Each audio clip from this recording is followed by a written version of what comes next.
ಎಲ್ಲ ಕನ್ನಡದ ಮನಸ್ಸುಗಳಿಗೆ ನಮಸ್ಕಾರ. ಮಂಡ್ಯ ರಾಜಕೀಯ ಅಂದ್ರೆ ಅಲ್ಲಿ ಬರೀ ಚುನಾವಣೆ ನಡೆಯಲ್ಲ, ಅಲ್ಲಿ ಅಕ್ಷರಶಃ ಸಮರ ನಡೆಯುತ್ತದೆ. ಈಗ ಸಕ್ಕರೆ ನಾಡಿನಲ್ಲಿ ಮತ್ತೊಂದು ರಾಜಕೀಯ ಬಿರುಗಾಳಿ ಏಳುವ ಲಕ್ಷಣಗಳು ದಟ್ಟವಾಗಿ ಕಾಣಿಸ್ತಾ ಇವೆ. ಲೋಕಸಭಾ ಚುನಾವಣೆ ಮುಗಿದು ಮೈತ್ರಿ ಸರ್ಕಾರ ಬಂದ್ರೂ ಸಹ ಅಂಬರೀಶ್ ಪತ್ನಿ ಸುಮಲತಾ ಅವರ ಮುಂದಿನ ನಡೆ ಈಗ ಕುತೂಹಲದ ಕೇಂದ್ರ ಬಿಂದುವಾಗಿದೆ. ಇತ್ತ ಮಾಜಿ ಸಚಿವ ನಾರಾಯಣ್ ಗೌಡ್ರು ಕೂಡ ದೇವೇಗೌಡರ ಕುಟುಂಬದ ವಿರುದ್ಧ ಸಿಡಿದೆದ್ದಿದ್ದಾರೆ. ನಾವು ಮಾಡಿದ ತ್ಯಾಗವನ್ನ ಜೆಡಿಎಸ್ ಮರೆತಿದೆ ಅಂತ ಕಿಡಿಕಾರಿದ್ದಾರೆ. ಇತ್ತ ಸುಮಲತಾ ಮತ್ತೆ ಸ್ವತಂತ್ರವಾಗಿ ಕಣಕ್ಕಿಳಿಯಲು ಸಿದ್ಧತೆಯನ್ನ ನಡೆಸ್ತಾ ಇದ್ದಾರೆ.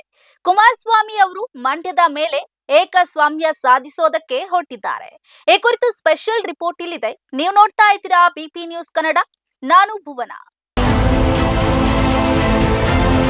ಮಂಡ್ಯದ ಮಣ್ಣಿನಲ್ಲಿ ಸ್ವಾಭಿಮಾನದ ಕಿಡಿ ಮತ್ತೆ ಹೊತ್ತಿಕೊಂಡಿದೆ.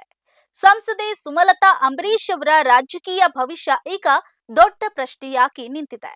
ಬಿಜೆಪಿ ಮತ್ತು ಜೆಡಿಎಸ್ ಮೈತ್ರಿಯ ನಂತರ ಮಂಡ್ಯ ಕ್ಷೇತ್ರ ಜೆಡಿಎಸ್ ಪಾಲಾಗಿದ್ದು, ಸುಮಲತಾ ಅವರಿಗೆ ಈಗ ಅಕ್ಷರಶಃ ಯಾವ ದೊಡ್ಡ ಪಕ್ಷಗಳ ಬೆಂಬಲವೂ ಇಲ್ಲದಂತಾಗಿದೆ. ಅಂಬರೀಶ್ ಅವರು ಬದುಕಿದ್ದಾಗ ಕಾಂಗ್ರೆಸ್ನ ಪ್ರಬಲ ನಾಯಕರಾಗಿದ್ರು.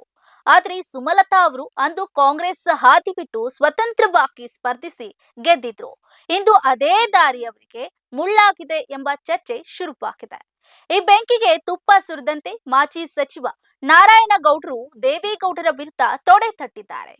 ಕಳೆದ ಮೈತ್ರಿ ಸರ್ಕಾರ ಪತನವಾಗಿ ಬಿಎಸ್ವೈ ಸರ್ಕಾರ ಬರಲು ಕಾರಣರಾದವರನ್ನ ದೇವೇಗೌಡರು ಕಡೆಗಣಿಸಿದ್ದಾರೆ ಅಂತ ಹೇಳಿ ಅವರ ಮೇಲೆ ಆಕ್ರೋಶವನ್ನ ಹೊರಹಾಕ್ತಾ ಇದ್ದಾರೆ.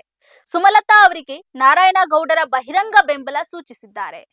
ಹಳೆ ಮೈಸೂರು ಭಾಗದ ಮುಖಂಡರಿಗೆ ಅನ್ಯಾಯವಾಗ್ತಾ ಇದೆ ಎಂಬ ಕೂಗು ಬಲವಾಗಿದೆ. ಇಲ್ಲಿ ಕುಮಾರಸ್ವಾಮಿ ಅವರ ರಣತಂತ್ರವೇ ಬೇರೆ ಇದೆ.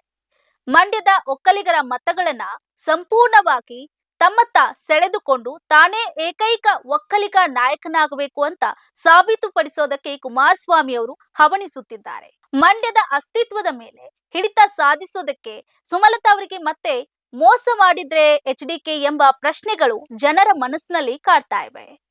ಮಾತು ತಪ್ಪಿದಂತಹ ಕುಮಾರಸ್ವಾಮಿ ಅವರ ನಡೆಗೆ ಸುಮಲತಾ ಸದ್ದಿಲ್ಲದೆ ಪ್ರತ್ಯುತ್ತರ ನೀಡೋದಕ್ಕೆ ತಯಾರಿಯಾಗ್ತಾ ಇದ್ದಾರೆ.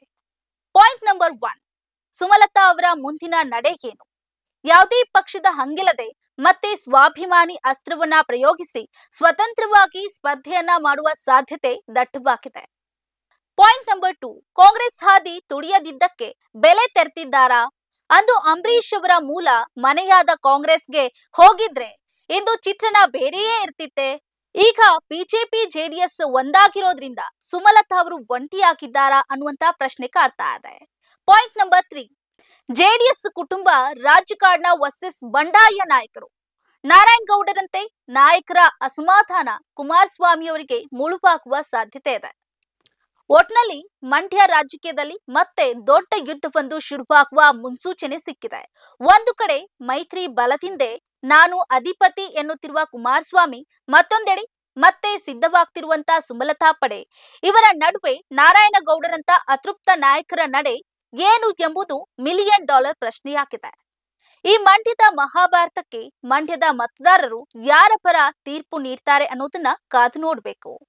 ನೈಜ ಮತ್ತು ತಾಜಾ ಸುದ್ದಿ, ಪ್ರಾಮಾಣಿಕ ವರದಿ, ನಿಷ್ಠೂರ ವಿಶ್ಲೇಷಣೆಗಾಗಿ ಸದಾ ನೋಡ್ತಾ ಇರಿ ಬಿಬಿ ನ್ಯೂಸ್ ಕನ್ನಡ.